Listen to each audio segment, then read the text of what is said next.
What's the stupidest exercise in the world, and why is it this? Today we're looking at the best way to actually train your obliques. Let's hit it.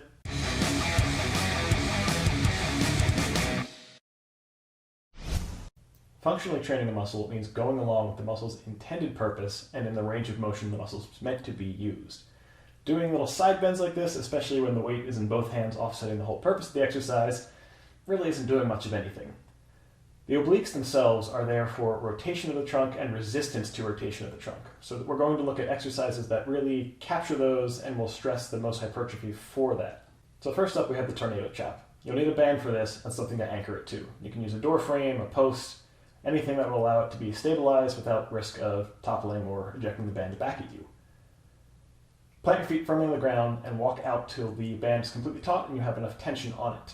You want to explode out completely away from the band, doing a rotation of only the trunk, keeping your lower body facing forward. At that point, slowly rotate back to center or the midpoint. You can do this really till failure, but if you're doing more than 16 reps, either try and take a step out and increase the intensity of the band, or go up to the resistance that is a little bit higher than that to maximize the amount of stretch you are getting on it. In the same vein, now we have the banded walkout. So rather than using our explosive force, we are going a little bit more isometric here. Stabilize yourself completely, facing forward the entire time, and walk laterally. You want to walk out until you really feel the band start to stretch a bit too much.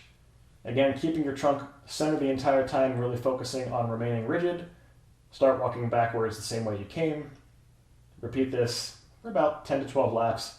Again, if you are able to do more than this without too much stress on the obliques themselves, increase resistance.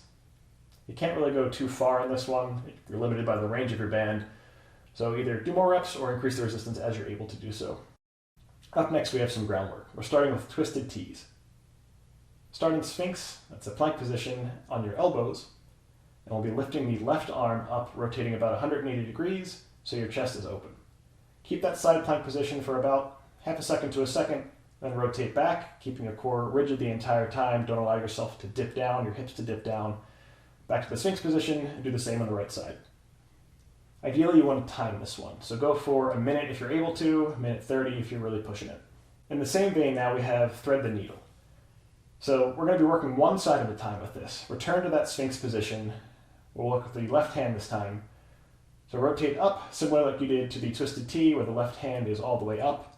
Come down through and thread the left hand underneath the right arm. You'll end up going a little bit beyond the center range of motion from where you started the rep, going a little bit beyond that while you're going into the right arm. That's exactly what you want to do. Go for either a time limit of 60 seconds or so, or shoot for about 20 reps and then switch sides. Make sure you balance this out. Don't forget the right arm. Up next in our groundwork is crunch and twist.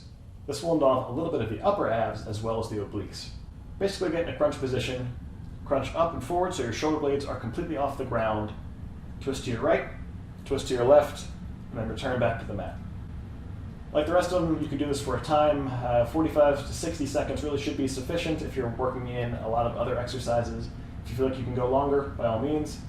Really, the time limit will allow you to push the reps beyond what you'd expect if you were to just set a count of, I'll do 12.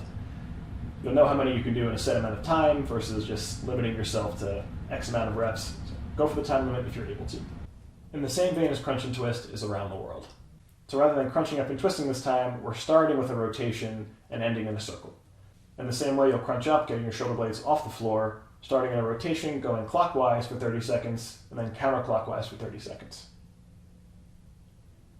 Or if you want to do it for a full minute, just switch sides each time you go. The next pair of exercises, you can kind of consider the same thing, just a matter of preference. You can feel a little bit of a difference in the lower abs, but not all too much. It's the accordion crunch and the side oblique V-up.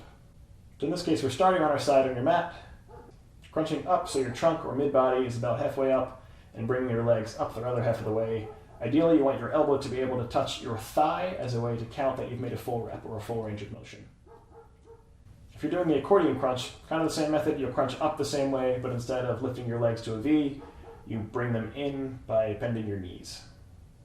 All right, lastly, we have the windshield wipers. You can do this straight legs or with bent knees. Straight legs will be a little bit more difficult. If you have problems with flexibility, especially in the hamstrings, bent knees, or you can kind of do the halfway point. Bent knees is a little bit easier to do just from a flexibility standpoint.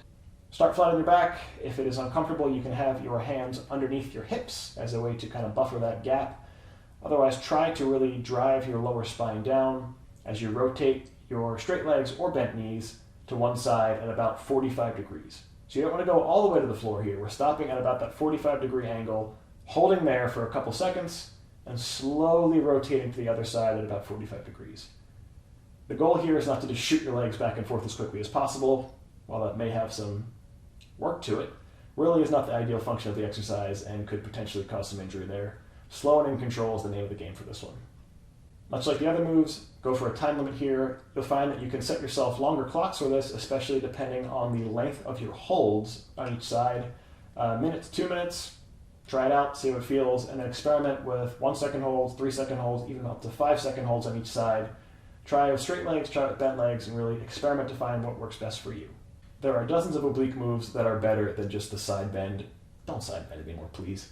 Doesn't matter how much of a heavy weight you put in there. It is not the range of motion of the actual obliques. It is not the function of the obliques. Hope you found this video helpful. Please remember to like, subscribe, leave a comment down below.